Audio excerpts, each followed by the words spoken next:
আপনার থেকে কিসের টাকা নিচ্ছে? আমি তা নেবে না, 200 টাকা লাগবে। কিসের টাকা এটা? এটা চান্দা, চান্দা যাচ্ছে। কিসের চান্দা? এই ভাইকে বলেন, এই ভাই টাকা টাকা ছাড়া গাড়ি যাবি না বড় ভাই। বাংলাদেশে কোনো চান্দা নাই, বাংলাদেশে কোনো চান্দা নাই, কোনো বড় গাড়িটা কত কোনটা কোনটা আজকে না একজন একটু কথা বলবো যে প্রতিদিন ভাই আপনাদের থেকে কি এই চাঁদা প্রতিদিন নেওয়া হয়? কম দাও, দুনিয়ার কাম দাম বাজাই ভাই।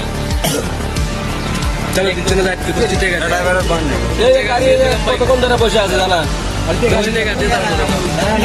প্রতিদিন এরকম কাজ হয় না, প্রতিদিন ভাই, প্রতিদিন 200 টাকা কোনো কথা হবে না। কম দিলে কম 100 টাকা দিয়ে দিচ্ছি ভাই, নিবি না ভাই। দুনিয়ার কোথায় জমা হয়? আপনার থেকেও কি আপনার এই গাড়ি থেকেও কি চান্দা নিছে? কয় টাকা? আমার থেকে প্রতিদিন ভাই চান্দা না। আমি 100 টাকা আমার শেষে গাড়ি বললাম ভাই 100 টাকা লিবি না, করছি টাকা দিয়ে তারপরে গাড়ি দাও। আপনি চান্দা দেননি দেখে গাড়ি দিনে থেকে গাড়ি আটকেছে দিছে। আচ্ছা হচ্ছে কথা বলো তারপরে যাও। কি কোন এখনো এই দুবার আরো আছে। ও ভাই